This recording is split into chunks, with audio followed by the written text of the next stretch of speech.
Good afternoon. Let's give a minute or two for everybody to join us.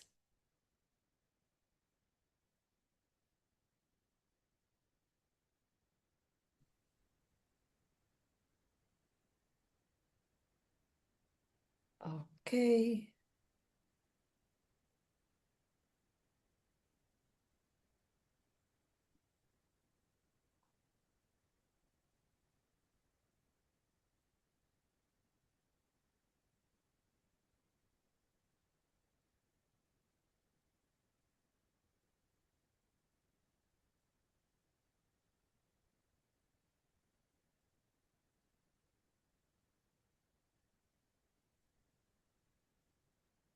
I'm starting to recognize some names, even though I've never met you in person. So that's great.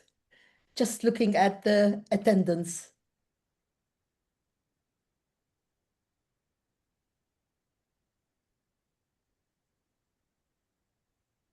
One more minute and then we start.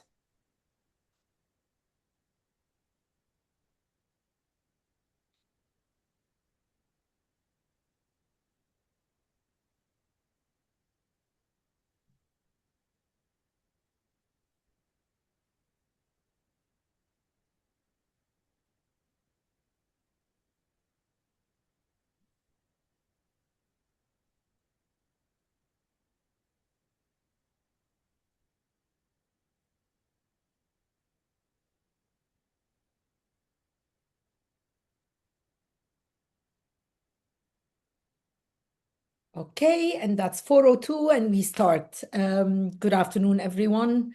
Lovely to see you again on this week's webinar.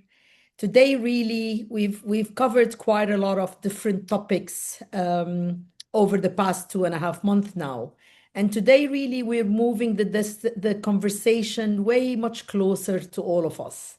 Not just for what the content entails. Oh my God, I forgot to put my mobile on silent. I do apologize. The focus. But really, it's about the learnings that we will walk away with, staying and resonating with how we look at things when it comes to our guests, to our teams, and our business in general. We always talk about personalization and hospitality, and we know that this really matters. We know that guests are expecting it, and it's becoming the minimal accepted standards. But how many of us truly have cracked what it actually means if we are to scale it, to make it feel effortless, invisible, and genuinely human now that we have AI? This is exactly what today's session is all about. And it's really my pleasure to welcome Alessio Del Pero, Associate Professor of Strategic Management and Innovation in Hospitality at Glion Institute of Higher Education. What makes him really different is that his perspective is unique. He did not start in academia. He actually went into academia after being an entrepreneur. He founded and ran companies in sports and hospitality before moving into the world of research and teaching, which means he brings something unique and different to this conversation. He understands exactly how do boardrooms function, and he is also the classroom facilitator. Before joining Lyon, Alicio taught strategic management, innovation, and AI for business at Bocconi University, NYU Vienna University of Economics and Business.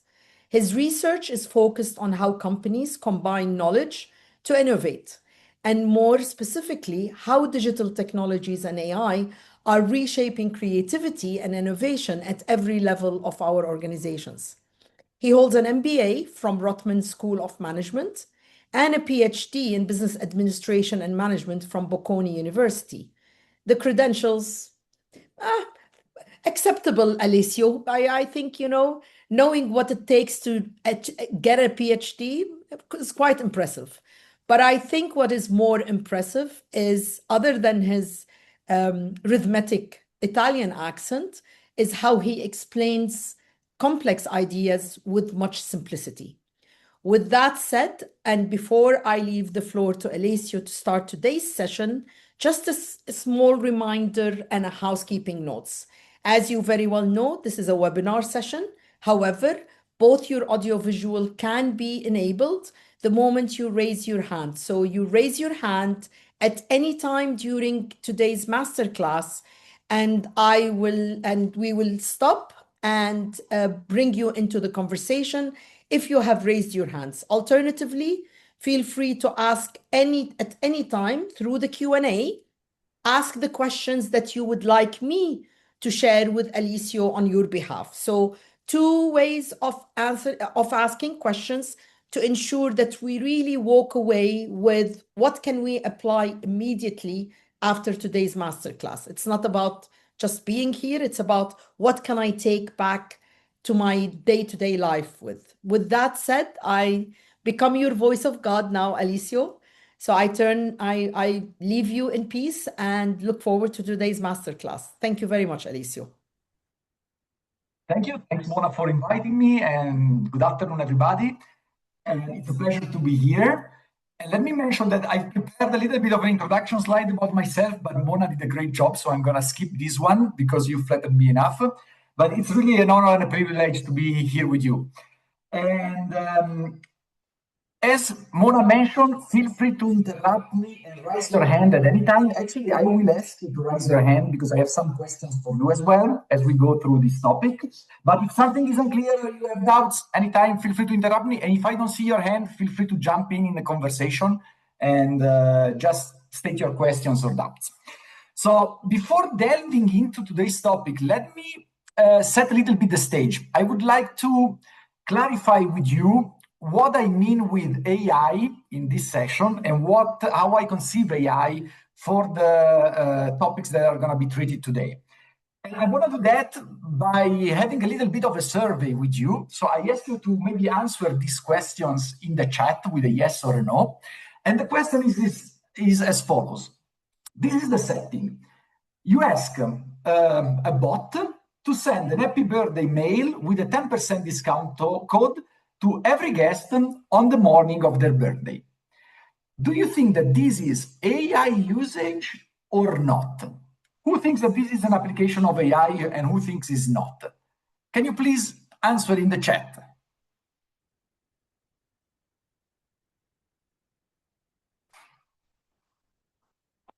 Let's see if I can see the chat.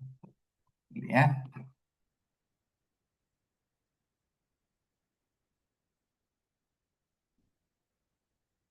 Okay. It is disabled. Okay. AI. Okay, I see some questions popping up now. Perfect. Okay, some of you think it's an AI. Perfect. Okay. How about this alternative? Let me propose an alternative. This time, we ask to analyze the guest fast booking behaviors and social media sentiment to send a personalized happy birthday Facebook message with a 10% discount code, and to send this when the guests are most likely to be online. Who thinks that this second version is more AI than the previous one or equally AI?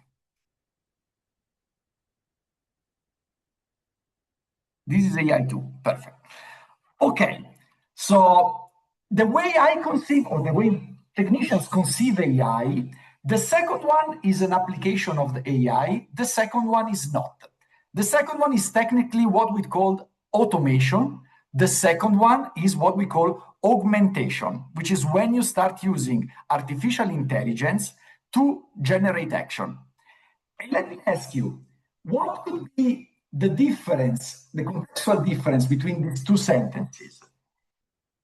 Well, let's maybe look at them and read through the lines.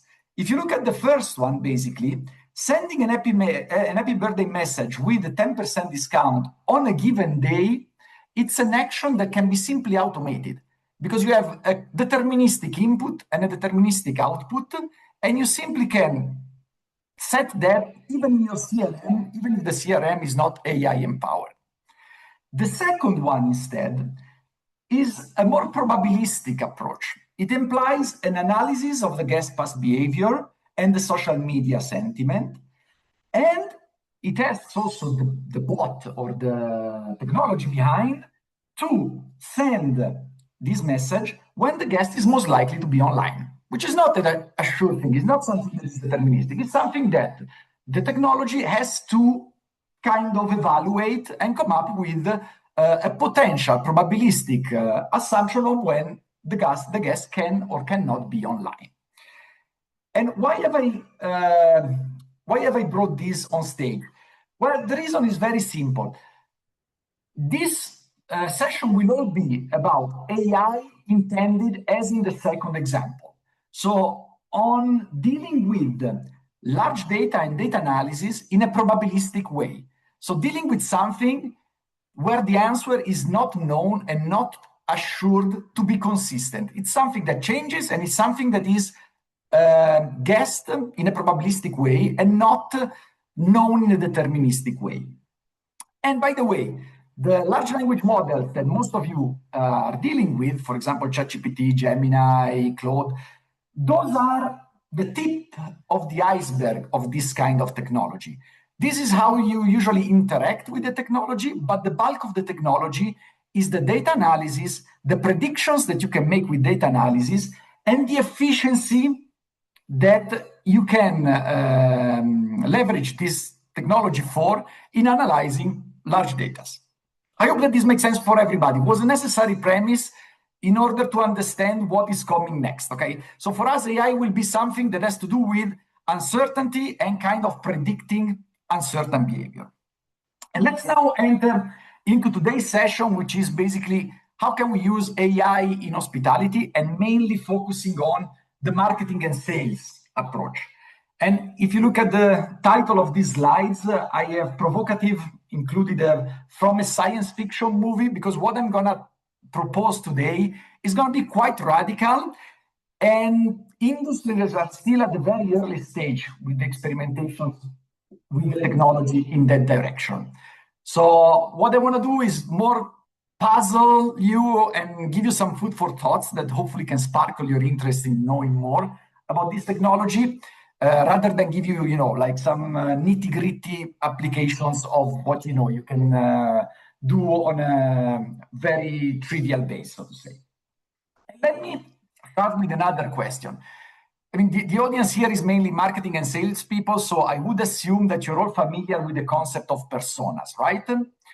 So personas are tools that we use to profile our customers.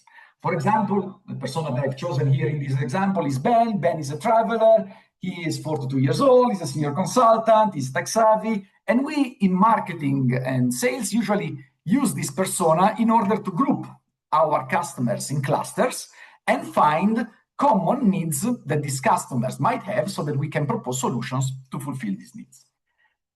And what I would like to hear from you is, has anybody ever used personas in marketing analysis? And if so, what is your perspective on that? Do you find them reliable, valid? Have you ever think of using alternative tools? Anybody in the chat that is willing to be brave and share the insights with me? Or you can also unmute yourself.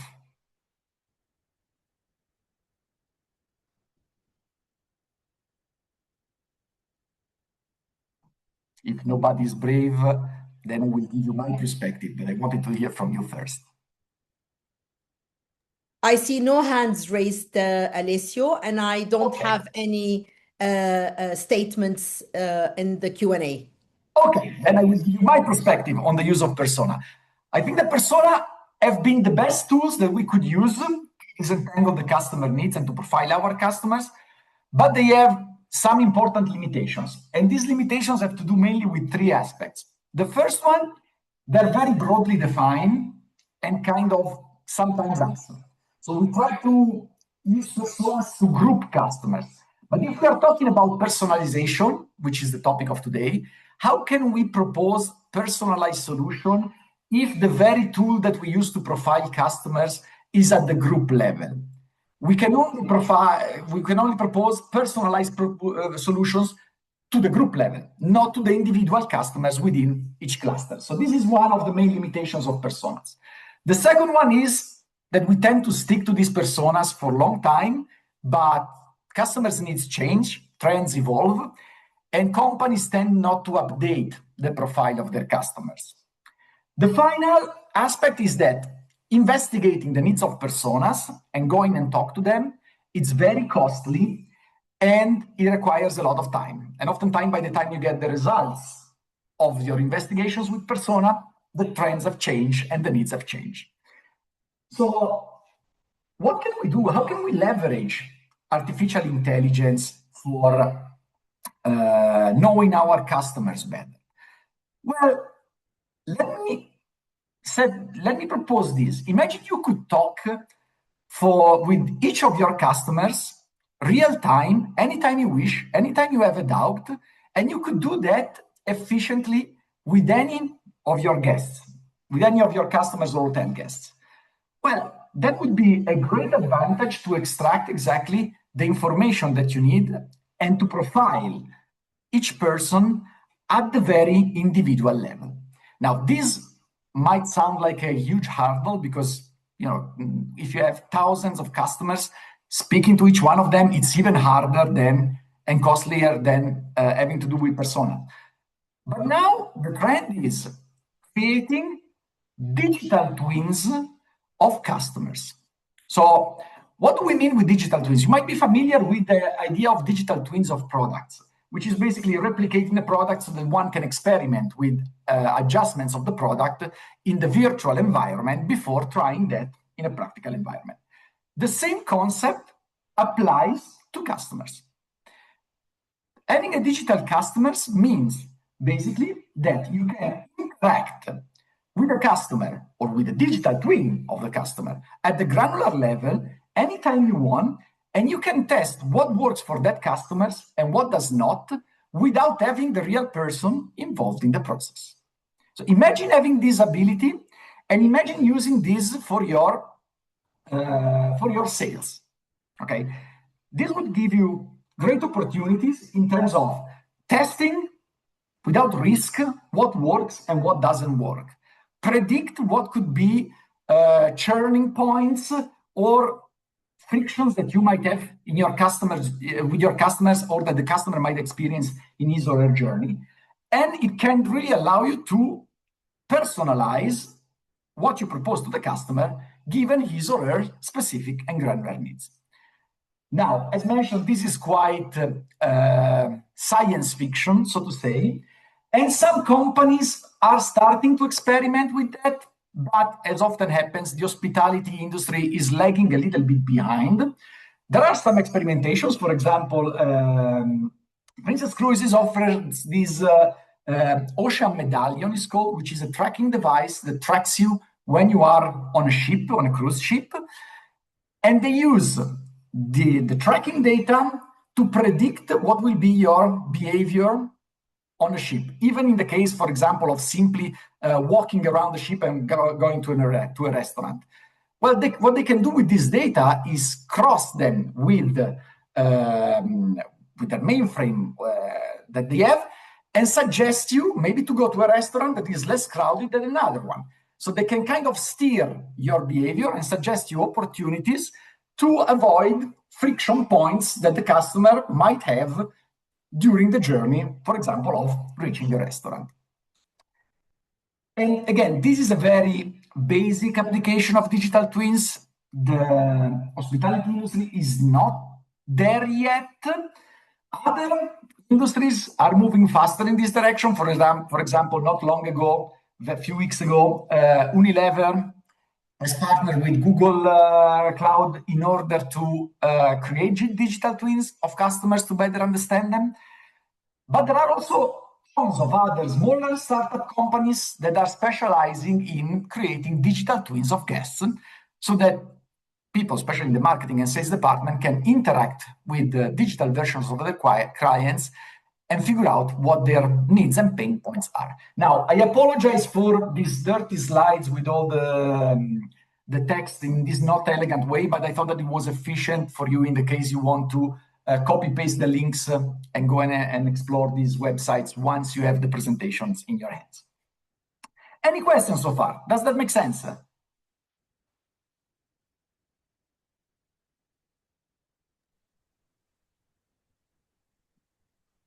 I still have no questions for you, Alicio. Okay, perfect. So let me proceed a little bit in this direction with my reasoning. So let's assume that we can use this digital version of our customers in order to assess in a granular way what the needs of our customers are. What is the next step that usually we do as salespeople? Well, if we have identified a need or a pain of our customers, then we try to propose a solution to solve the pain or to address the specific need. This is the classic value proposition canvas that you study at business schools at the first days of marketing. But the point is also when it comes to the solution perspective of the framework, things might get a little bit convoluted in the sense that it's not always immediately easy to identify what solution could solve a specific needs. And oftentimes there are multiple alternatives. And that's when salespeople or marketing people or innovation managers find themselves really confused on what could be exactly the solutions that could work with a specific guest vis-a-vis another one. And here is the second step when artificial intelligence can come handy in order to cross the data that you have on your customers with the data that you have on your products and availability in order to propose what is the best solution that fits the needs for the customers. And oftentimes it could be that it's not the primary choice that you have at hand, but it could be a choice that is still valuable for your customers and that allows you to maximize revenues in terms of price, occupancy, or augmented sales in different ways. And this is what allows us to reach what we defined at the beginning in the title as hyper-personalisation at scale. What does that mean? It means that we can granularly propose tailored solutions for our customers. But because this would be very costly to do manually, because you would need a huge human capital and human force resources to match the needs with the solutions, artificial intelligence allows you to do that at scale. So personalizing, hyper-personalizing, not just for one customer, not just for two customers, but for end customers. Again, the hospitality industry is kind of lagging behind a little bit in this, but if any of you are dealing with suggestions from Netflix or from Spotify or Amazon, that's precisely the reasoning that they are applying. They are trying to track your behavior as a user and propose suggestions that are suitable given your past behavior and that allow them to have higher margins. For example, Spotify tends to suggest you songs that are similar to the ones that you like, but maybe not from popular artists, from more indie artists, because they have a higher markup on the commission that they can keep and the royalties that they can keep from the streams. So basically, I'm going to keep this slide for the sake of time. What we have done now with this high overview on the use of AI and data-driven information from the customer standpoint and from the product standpoint, we have created a match between the customer needs and the solutions that we can provide. But oftentimes the bottleneck is not in understanding the customers or proposing the solution, but it is in the implementation of them. For example, lack of communication on guest-specific needs.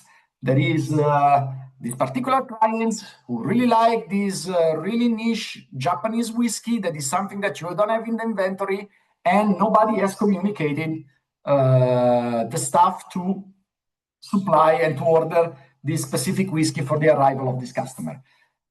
All these aspects can be, of course, dealt with simple automation, because we can simply signal our CRM system that, hey, this customer is arriving, so please order this specific whiskey, and that would be very straightforward. But what AI can do is solve possible bottlenecks that might emerge due to unexpected circumstances. Let me give you an example. Let's say that your supplier ran out of stock for that specific whiskey. What would you do? AI can, given what we said before, propose alternative whiskies and maybe package that in a way that can be nicely sold to the customers, so that you avoid having to say to the customer, we don't have this specific product for you, but you can proactively propose an alternative product without having basically involved almost any individual in the process. This means basically moving from reacting to guests towards anticipating them and creating basically contingency plan for something that might go wrong throughout the customer journey. And this is something that supermarkets like Carrefour are testing now. Carrefour is implementing artificial intelligence in order to suggest you as a buyer. Carrefour is a supermarket chain. I don't know if you have it in the Middle East, but it's pretty big here in Europe. What they're doing is we do, and pretty big here as well. Okay, perfect. Good. So you know the chain. So what they're doing, what they're experimenting here, they are creating a chatbot that is not simply a chatbot that gives you, the preset answers, but given your budget or given your buying behavior or dietary restriction, it proposes you what products to buy, what products are in offer, and in the case some are not available, what alternatives to choose. So once again, this is not an hospitality industry examples, but we know that hospitality often, as many other industries do, tend to pick and get inspired by applications that exist in other domains.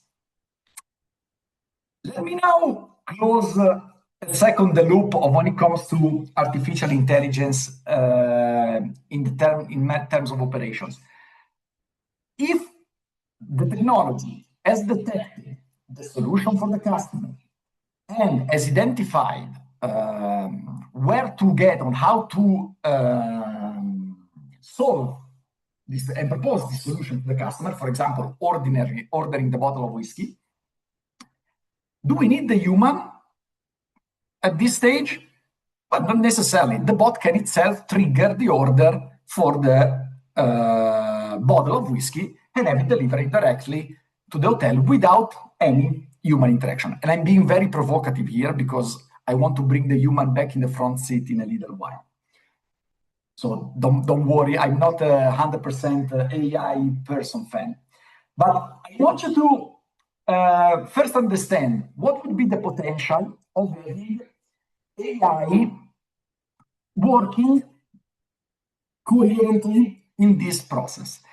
It basically means that you have delegated all the back of house nitty-gritty processes to the technology, and you have released time from your human capital that is time that can be dedicated in the front end and in the interaction with the customers. So basically the human becomes finally the real interface and a stress-free interface, because it doesn't have to deal with all this back in the house bureaucracy to deal with the customers and to cope with those customers' needs that the artificial intelligence could not capture at the very beginning. In other words, what we can create is a virtuous circle where the technology releases humans from the more boring and lower value added features, basically, and leaves them the time to interact with the customers. By interacting with the customers, the very human can understand the customer better and improve the digital twin of the customer that, again, will give you better customer profile, better solution, better implementation, and will release even more human free time to even more interact and deal with your customers at the front office or on premise. I hope this makes sense to you. I've kind of condensed a lot into a very short time. But let me now give you some however aspects, because it's not, as we say in Italy, it's not everything roses and flowers. There are also dark sides of this aspect. Mona, you have your hand up. Yes, I have a question for you from the audience. The digital twin. Mhm. If we can go a little bit more on the how can I achieve that? And for smaller hotels, maybe national hotels that may not have the technology infrastructure or the detailed customer information, how would they be able to apply it? That is a fantastic question and goes exactly in the next slide that I'm going to show you. Okay, Ah, so I'm going to discuss about the next slide, and then if the question is still unclear, please ask it again. Okay, so how do we create these digital twins of our customer? Well, due to the premise that I made at the very beginning of what AI is, we need data, because AI is effective when it has to compute. Sorry to interrupt you, Dr. Alicio. We have Walid with us who wants to ask a question. So Please, I guess he may want to ask something covered so far. yes. Go ahead, ya Walid. Yes, Doctor, thank you very much for all the insight so far.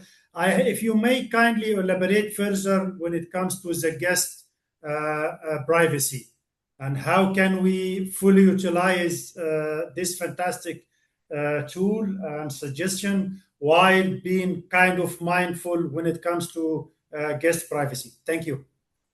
Fantastic. And this goes to the next slide that I'm going to show. So I'm happy because I've triggered the discussion that I was hoping to have. So let me ask, I will start with the first question and then link it to your question, Valid. So what concerns the first question, in order to create a digital twin, we need data. We need data on our customers, and we should be able to profile our customer in a way that is way more nuanced than age, nationality, and the standard variables that we tend to collect. But on the other hand, as soon as we start entering more into the personal aspect, then we face the big hurdle of privacy, exactly what Vailid mentioned. So we cannot collect any kind of personal data to create a digital twin. Okay, this is a huge hurdle, and we have to be super delicate, because especially as the, let's say, exclusiveness of the hotel increases, privacy becomes one of the main aspects to consider. And here again is where the human comes into the loop. The human and the free time that the human has interacting with the customer becomes the repository of the tacit knowledge and the data that cannot be manually collected, in the sense of asking questionnaires or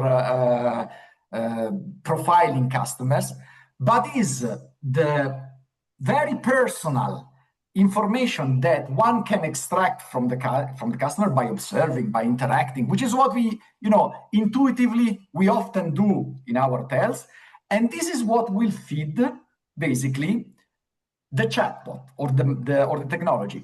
Imagine when you deal with ChatGPT, and I'm going to make this simplistic just to give you the idea. You tend to interact with the technology, and the technology gives you answers. But it's not that you simply take your answers and blindly trust the output of the machine.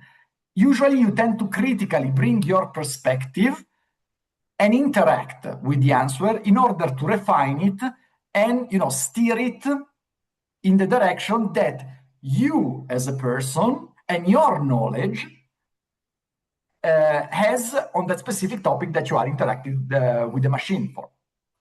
And this is the key relevant aspect in this entire picture. The human in the loop is the one that will have the data inside, basically, and will interact with the technology in order to steer the discussion in a very specific way. And concerning the previous question, how can small hotel do that?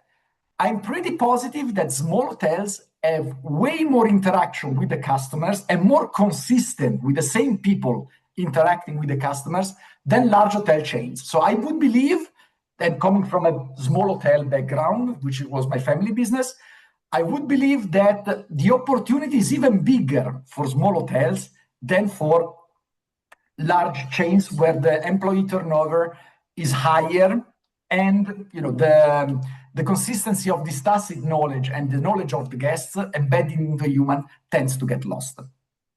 Have I answered your questions? I'm being a bit philosophical here because I'm trying to be broad.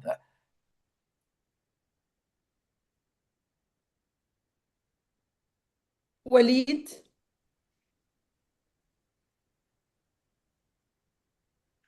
Yes, Dr. Alicio. Okay.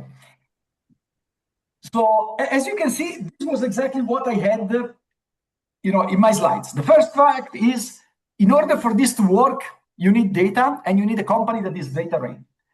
The second aspect is that this is very delicate and requires the consent of the customers. Okay, so the point where you cannot have the consent to collect data, you cannot do it, but nobody prevents you to acquire tacit knowledge that you can use to steer the decisions of the artificial intelligence. The key aspect, this data, and every time you enter in the field of personal data, you cannot give them to ChatGPT or the classic AI technologies that are available for us as private users in the market. If you decide to go in this direction, the company has to create its own, let's say, small artificial intelligence and neural network server, so that everything remains secured within the premises of the company. Because when you deal with external sources, you never know what's going to happen with this data. So this is a necessary disclaimer. The other aspect that I wanted to bring here as a however is, well, I gave you a sort of, super futuristic look of the use of this technology. But oftentimes the case is that guests are not happy with the technology.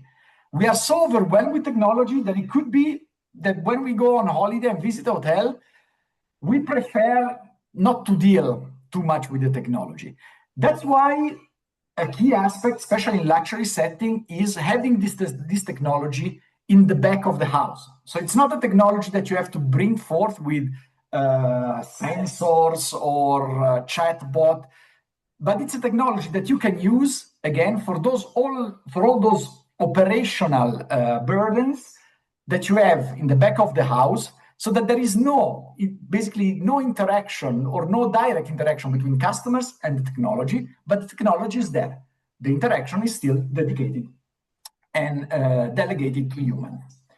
And here I'm giving you some academic research articles that you can read on the topics in the case you want to know more, and an interesting article on ambient intelligence from scholars at my former university in Milan, which, if you're passionate about the topic, I encourage you to read. In other words, and I'm concluding, the role of humans becomes still prevalent, even more prevalent, and the role of emotional intelligence in understanding the customers and understanding the aspect of the customers that cannot be traced immediately with codified data become even more relevant in a setting that is technology-based and that leverages technologies such as artificial intelligence. In other words, at the moment, because we never know what's going to happen with this technology, because it's evolving super fast, AI is not the replacement of human, but is the catalyst to make human perform extraordinarily, especially in the hospitality industry. Here's a list of references if you are into academic readings. With this, thank you very much, and I hope you enjoy this session. If you have any questions, please feel free to ask.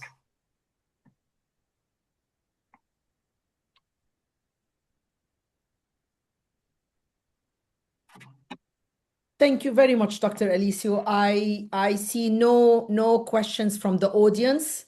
A short and sweet masterclass, straight to the point. If you are to give 3 advices to our audience of today, What would your immediate, oh, I see a question. Yes, yeah, Marwan, go ahead and ask. And then I'll ask you my question. Marwan, unmute yourself.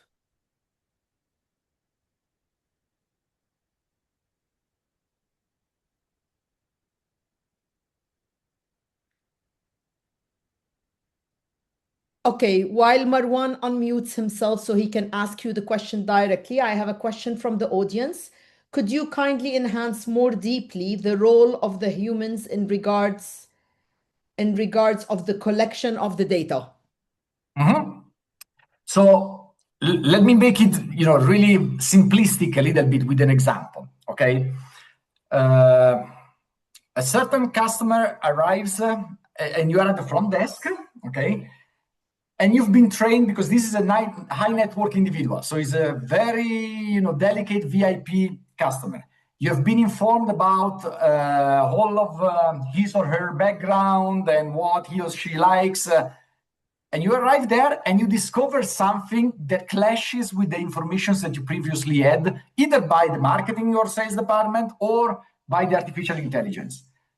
Well, what you notice basically is a discrepancy between the data your information was built on and your experience with the customer. And this is knowledge, this is tacit knowledge that you as a person gather and can use. So what would you do with this knowledge? Would you basically, just, okay, I'm dealing with this once and then discard it? Or would you use it to refine the data that you have so that next time you get a better prediction of the same guest visiting you? I would be keen for the second approach, okay? So this is the role of the human. The role of the human is empathizing and understanding the customer at the physical touch point, and then using the knowledge acquired to refine the profile of the person so that the entire system can work better and self-reinforce. Have I answered your question? Has that made it a little bit clearer? Katarina, did you get your answer? Yes. Thank you for the example, she says. Perfect. Now I was starting to ask a question. So if you are to give an advice to the audience we have with us today, what would be your immediate advice for them to do? Go back to your workstation and... Okay, check whether your company and your department is data ready. In the sense, have you digitalized everything that can be digitalized in terms of customer profiles and also in terms of the products that you offer? Because that is the condition sine qua non in order to have the system working. You need the data and you need the customer data and the company data to talk with each other. If they can, then you can cross them. If they cannot, the whole castle that I built crumbles and there's no point in even starting the whole process, so to say. So that would be my very first advice. And the second? And the second, assuming that you have this structure, okay, then start to look into proprietary neural network and proprietary AI systems. So do not rely on the external ones, but create your internal one so that your data is safe and everything is then tailored for your specific company. Because what you need is recommendations that are tailored for your specific company. Of course, then you can use the classic LLMs, ChatGPT for generic tasks, but for what concerns the company, you need an internal system, basically. So now I have my proprietary AI, my proprietary agent that is looking at my customer data and my company data. What next? I take it that this would definitely connect with my CRM because that's where customer data is actually stored. So, Precisely. So action number 3 would then Action number 3 would that be digital persona. Start refining these digital twins and start experimenting because AI again is a probabilistic model. It's not deterministic, and the first attempts are not the best ones. It requires time to be refined. So it has to understand the algorithm has to understand how to make better predictions. Do you remember ChatGPT in 2022 was way different than ChatGPT that we have now, because the data got better and the algorithm got better, okay? So then the point is start experimenting with the digital part, okay? And maybe touch point with the customers to validate the output that the technology suggests you. Let me give you an example. The technology suggests me that this customer might like this specific whiskey. I can maybe send him a bottle and ask him, did you like it? What do you think? Does it match the one that you usually consume? Is it better? Is it worse? Because like this, you can give additional information to the model to refine what works and what doesn't. It's a process that might take some time. And that goes back to what you said about the factor of human into the process. Exactly. That's the human input that is helping teach the machine what my output looks like. Exactly. The human is still the interface between the machine and the customer. And it's a delicate, very delicate ring in the chain. I have another question for you. Is creating an internal system more cost effective? Very good question, actually. Well, that's a very good question. Yes. It depends on the scale. So it really depends on the company. Of course, the larger the company, the larger is the cost, but proportionally smaller than for small company, because you have to create the infrastructure, the algorithm. And by the way, there are startups that are moving exactly in this direction. So creating, let's say, not 100% tailored solution, but with a common base and then personalizing some aspects, as it works with CRMs, basically. Yeah. Can you give some examples? Oh, well, even Salesforce is going in that direction. Yeah, but Salesforce is not really your cost-effective solution for everyone.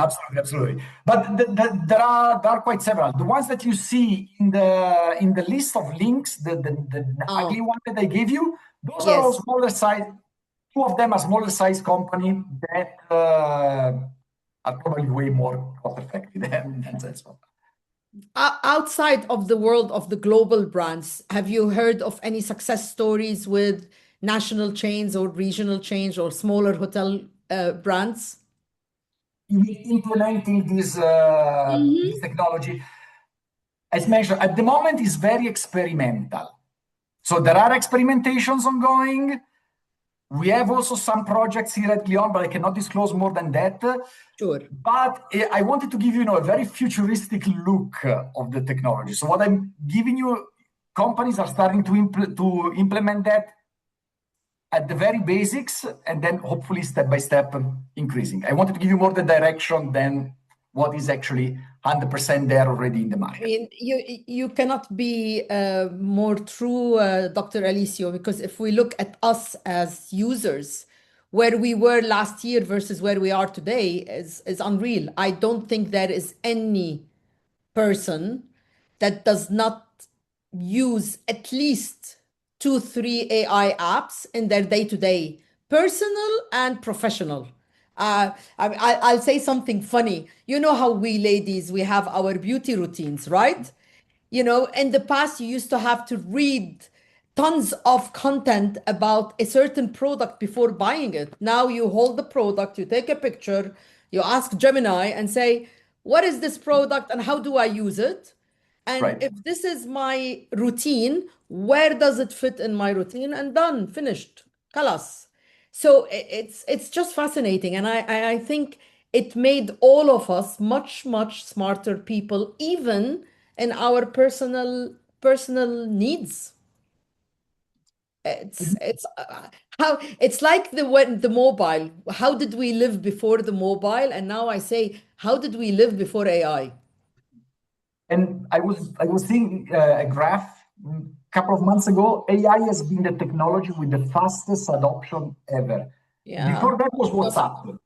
WhatsApp was really, has been adopted super fast, but artificial intelligence in chatbots has outpaced that adoption rate by the magnitude of thousands, basically. Why am I not surprised? Okay, I'm just checking to see if there is any other questions. Marwan, did we answer your question? You didn't let me know.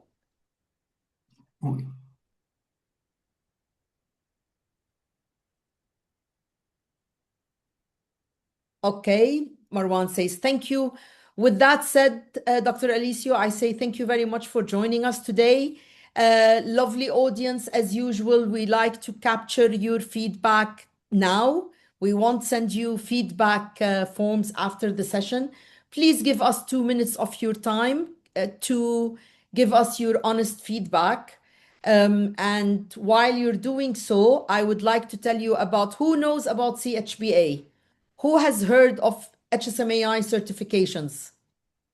Anyone can drop anything for me in the chat or in the Q&A?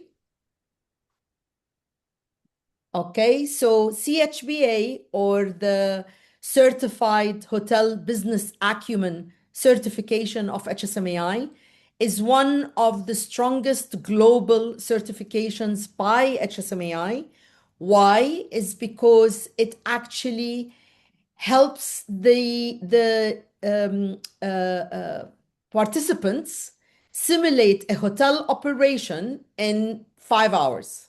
So you literally go through what does a hotel operation goes through, from HR to admin to development to front office to finance to sales and marketing, all in 5 hours. It's one of the strongest certifications, and actually it's one of the highest adoption for Middle East and Africa. Jean, how many certified do we now have for CHPA in MIA?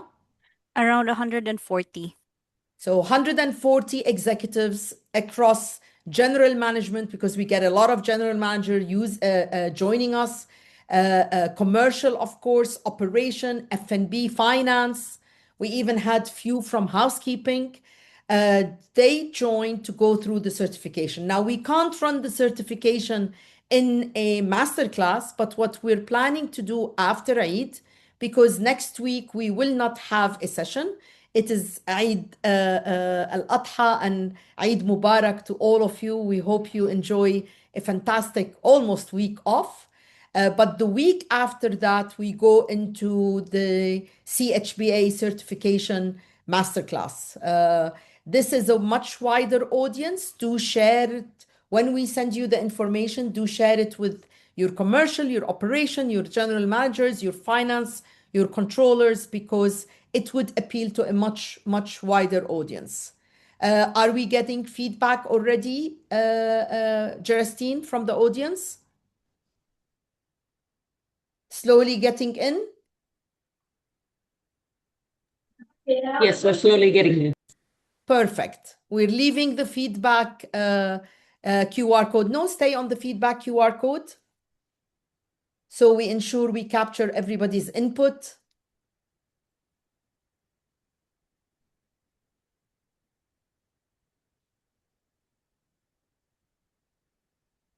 With pleasure, Marwan.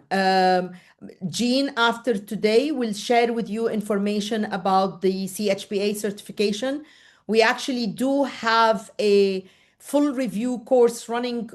Jean, when is it running? In July 15. Yes, starting July 15. Okay, please share information to Marwan Haddad, please, about the Yes. CHBA. Very, very, I'll confess, ya Marwan, I have been wanting to do it myself for the past 3 years. I'm terrible. باب النجار مخلع صح؟ But we've had as high as chief executives attending to as low as a director of sales and marketing, and both levels of the management on property and above property walk out saying, what a fantastic 5 hours. So it's a full simulation program, but you will hear more about it during our June the 2nd, girls. Am I correct? June 3. June the 3rd. Yes, Wednesday, June the 3rd. We're bringing Heidi. Heidi is the certified facilitator that actually delivers CHBA. She will be with us for a masterclass on what is the CHBA all about, and it will give you a great introduction as to what you can expect. But we will share it with you as well.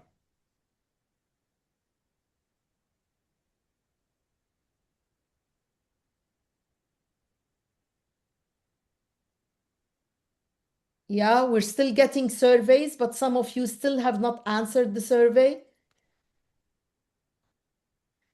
I'll give it 1 more minute and then we close the webinar. 2 more minutes, actually.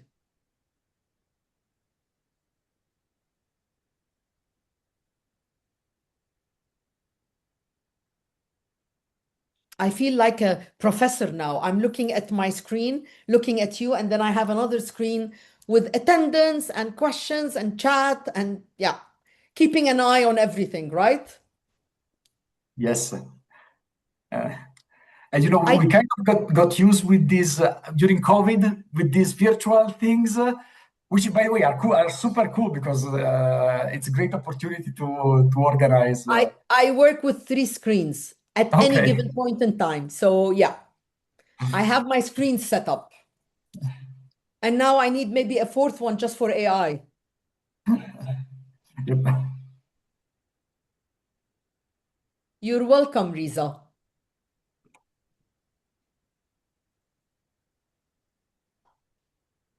If you have casted your feedback into our short feedback form, you can now leave the session or else continue adding your feedback. We will, of course, share all the information with our attendants, with all of you actually, and the wider community about our business acumen masterclass happening on the 3rd of June at 4 p.m. as always. So wait for the LinkedIn post and the EDM and the newsletter and Jean sending you emails. Perfect. Justine, how is it going with feedback? Yes, we still need more. And we still have some of our audience with us. Mhm.